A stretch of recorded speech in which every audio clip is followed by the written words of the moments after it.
All right, and with me now is Matthew Holmes, Senior Vice President of Policy and Government Relations for the Canadian Chamber of Commerce.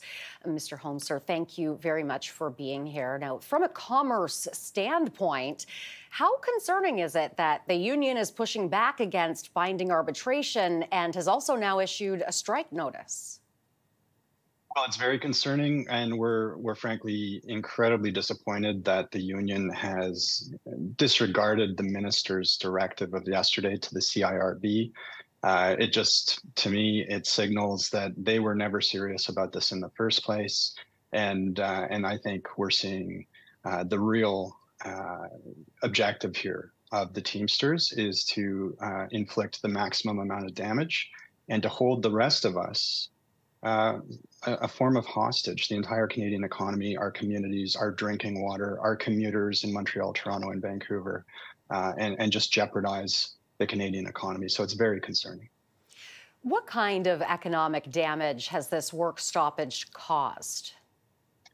Well, the trade in cargo by rail is just massive. It's $380 billion a year, so slightly above $1 billion of every day travels by our rails.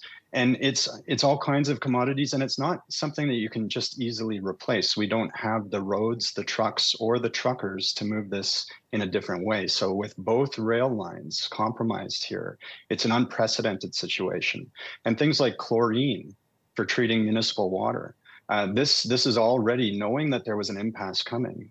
Some of these, these chemicals and other types of products were already slowed down or restricted in advance so that they wouldn't be sitting there idle in communities where they couldn't be held properly.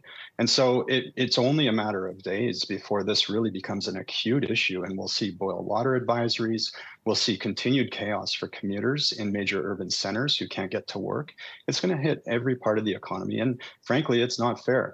This is one union holding other unions, holding non-unionized workers across multiple industries on the hook for what they want. Well, my next question was going to be, where do you place the blame?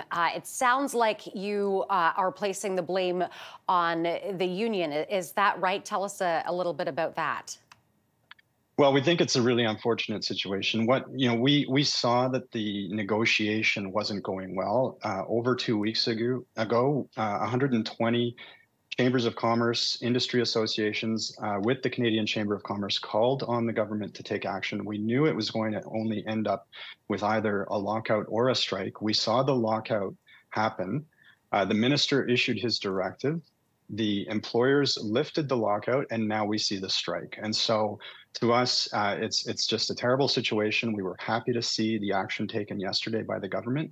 And frankly, we want to see it respected. We want to see the minister's authority under the Canada Labour Code respected by both parties.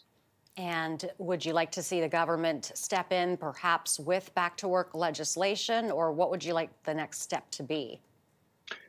Well, they've already issued a directive for binding arbitration, and I think that is in the best interest of both parties. That's a fair third-party adjudicator who can find a reasonable settlement from both sides, from both proposals, and look at how best to meet the needs of both the workers and the employers in a way that is fair and legal and cuts through some of the other passion and some of the other issues that might be clouding judgment at this point at the bargaining table. So it's always best to see something negotiated at the bargaining table. Binding arbitration is the next option. In terms of back to work legislation, that's for the government to decide and consider. I don't want to tell them what to do here, but what I can tell Canadians is that will take a long time to recall Parliament, to put everything on the order table, and to move this through the debate and into legislation. It takes a tremendous amount of time. The Senate is also involved. And in the meantime, we're all left hanging. All right, Matthew, thank you very much for being here. We appreciate your time. Thank you, Renee. Take care.